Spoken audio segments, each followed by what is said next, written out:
All right, so it's been, I don't know, seems like a year, maybe two, since I've made any Lightning content.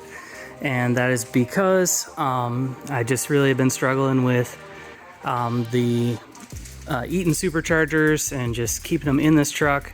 Obviously, it's pulleyed up pretty high, and I just, you know, drive it pretty aggressively, and it just eats them up. I lost one on the highway.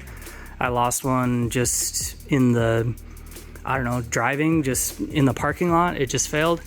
And so I actually got a little footage of that.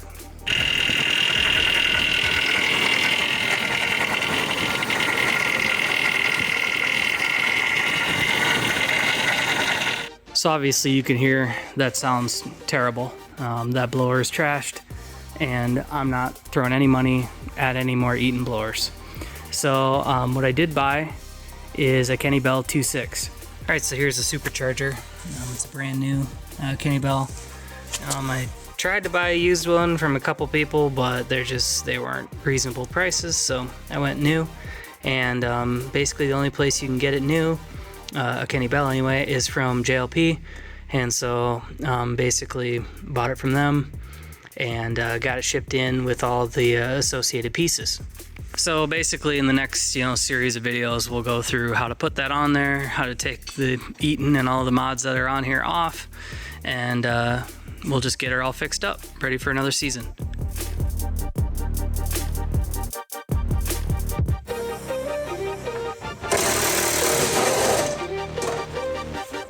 All right, so I got the hood off here, and now I got a little more, light and everything to see what's going on. And I've had this set up for probably like 3 or 4 years at least. Just kind of been running a version of this. So some of these mods that are on here, I feel like I'm qualified to talk about. For example, this JLT cold air. I don't know, don't really care for it. It's kind of janky. I don't like how you have to sit here and fuss with all these little silicone couplers. Kind of a feature of it being a aftermarket cold air. They're kind of all that way, but I honestly love the stock air box. I would have kept it if I wouldn't have been advised otherwise. The LFP throttle body works great, never had an issue. SVT MAF, never had an issue. Great pieces. The Eatons are what they are. So anyway, all these pieces, I'm gonna get off of here real quick so we can see what we're working with.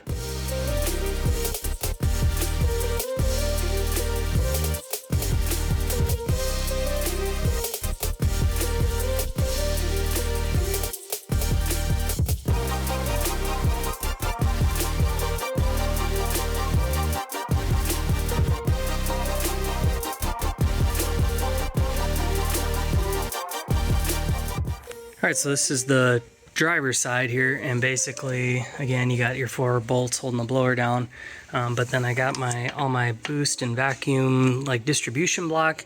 That's all got to come off, and I've covered all that in older videos.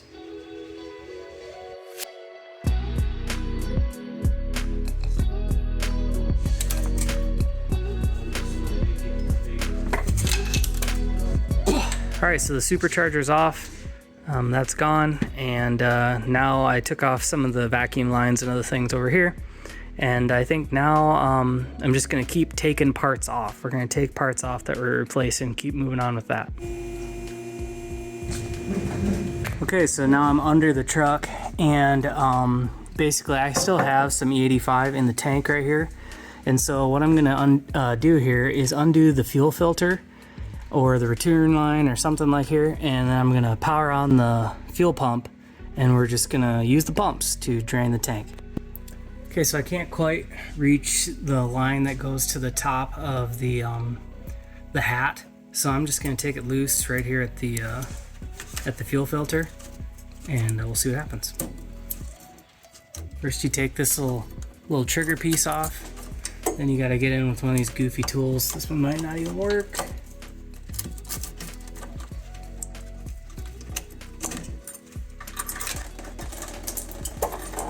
Alright, so we keyed on for a second and it spurted, but it didn't actually drain. I wasn't sure if the pump would stay on or how that would work, so it just fired for a second, but it didn't actually stay on, so we're gonna go a different way. Alright, so I'm up here next to the truck, and I took out this fuel pump relay. It's number 301 in the book, and so if you just jump from here to there, you can hear the pumps running down there, and we're just gonna drain the tank.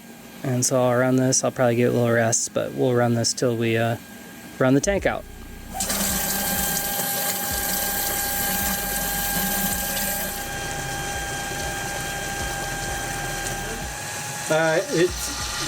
It's starting to spray spit. All right, so we drained out about maybe 8 gallons or something out of this tank, and sounds pretty empty, so that's good. The pumps were starting to catch air, so it's got to be real close to empty. And so next thing is you just have to undo these little straps right here, 1 and then 2 right here, and then this tank will come down. But when you do that, you need to also take the lines loose as that comes along, because you don't want to have this thing hanging there by the line. So we'll just kind of do this dance and get this tank out of here.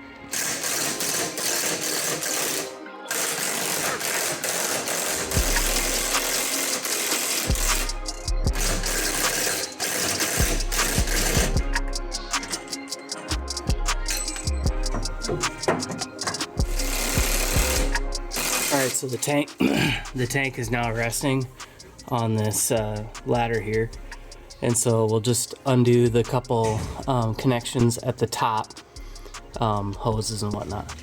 Alright, so here's my vent. This is at the rear of the tank. I don't recall what this is. Oh, this is the breather for the filler neck. This is the filler neck. There's my connections for the actual hat. So we will be getting these loose, but the first one and the kind of the tightest one is this filler neck, which is that hose clamp right there on the right over there.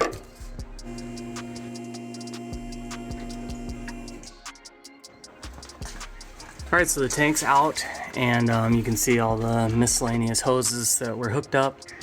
Basically, the vent was set up. This one goes over, tees into that one as well, so both vents come back to like a sintered air muffler, like an exhaust muffler, and that just allows it to breathe but not, exchange, no bugs crawl in there.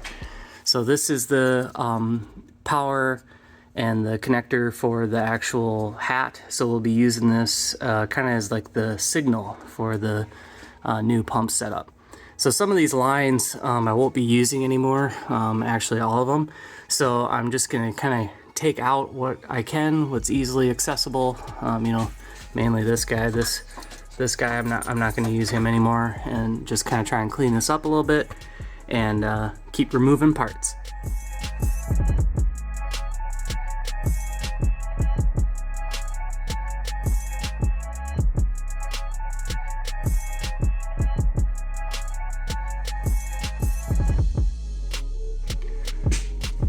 Alright, so all the fuel system stuff is out of here. I deleted the little shot of line that comes to here, and then next time the transmission's out, I'll get the rest of it to the front. It's just going to kind of sit in there for now. And so now I think I'll try and get some of this exhaust out of here as well.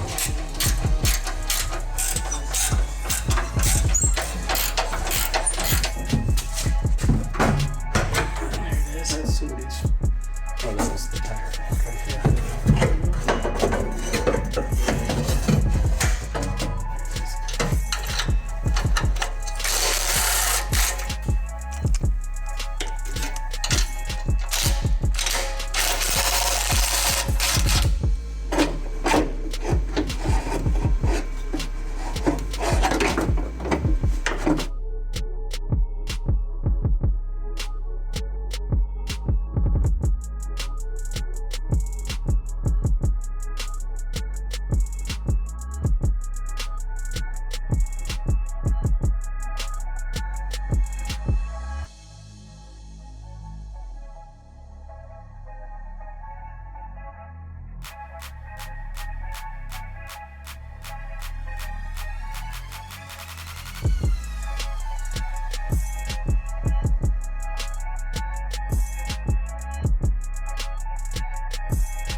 Right, so the mid pipe and cat section is out with the drive shaft loop.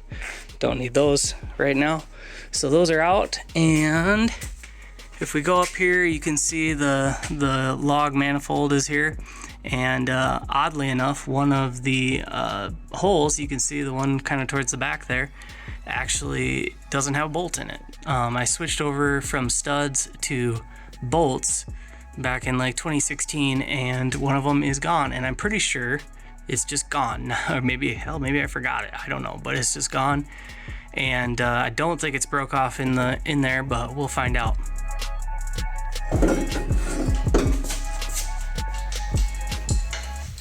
All right, well, I got these log manifolds off now, and they're pretty restrictive. You can see this would have been, I mean, basically standard 5.4 stuff. And if you look, basically one of your better points of access is going to be coming in from the side. I took the wheels off, and you know, with extensions and various swivels and stuff, you can get in and get those off. There's not a ton of room, but you can get those out of there. Here's the driver's side. A little bit tight, but they come off. And with that, I think that's pretty much all of the removal of items from underneath here. You know, there might be other things that are in the way, but as far as stock parts that are coming out, I think we're pretty close. Okay, so tucked way back in here, you can see the blue line and the one to the right of it, basically. Those are the factory fuel lines. And so I've actually replaced, the blue is the feed, and the other one on the right is the return. So in previous, you know, versions, it needed a bigger return. So that's, I disconnected the factory line and put an AN line that goes all the way back. You probably saw that in previous shots. And then this is why you do 97 fuel rails right here, is because you can bolt on an aftermarket fuel pressure regulator. And then this line right here was my boost reference line. So basically it's a 1-to-1 boost rise. So as your boost comes in, you know, you're at 10 pounds of boost, say, then it will increase your fuel pressure by 10 pounds. It is a 1-to-1 ratio. So anyway, the injectors I'm gonna try to keep, but the rails and the regulator and the lines are all no longer needed.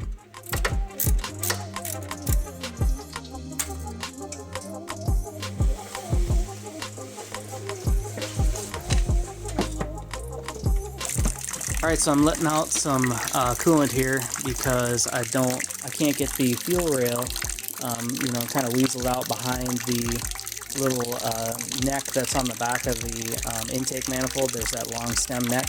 Anyway, that's in the way, and so I'm just draining out some coolant.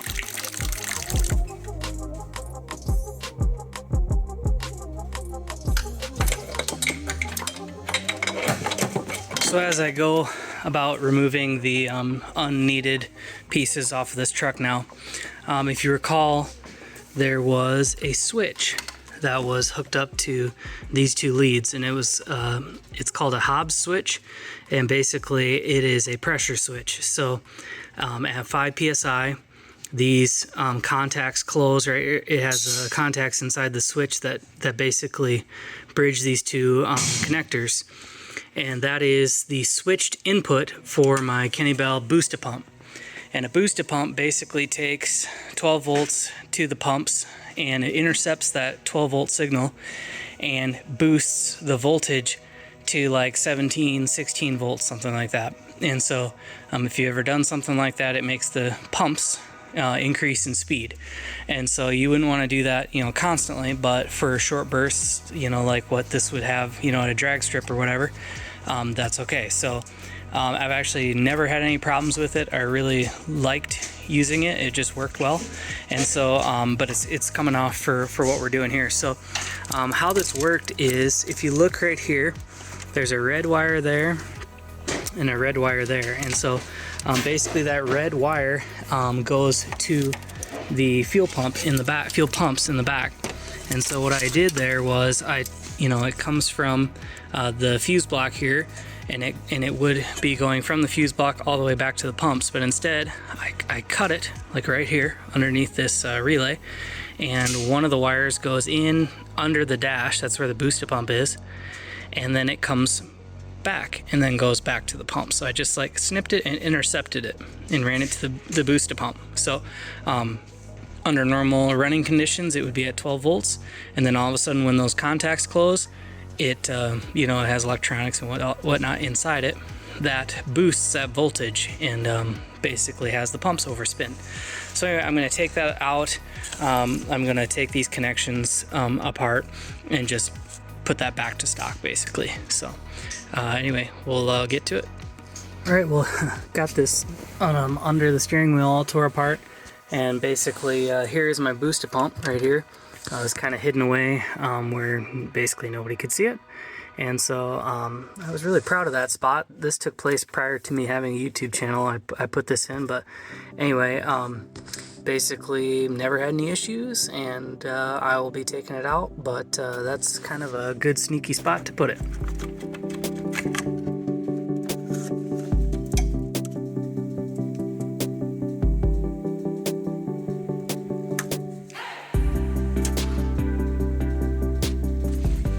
Okay, so these are unsoldered. There was this one, and now I just gotta connect them again, and we'll be good to go. Back to stock. Alright, so this is that fuel pump wire that I got repaired, resoldered, reheat shrink, no big deal.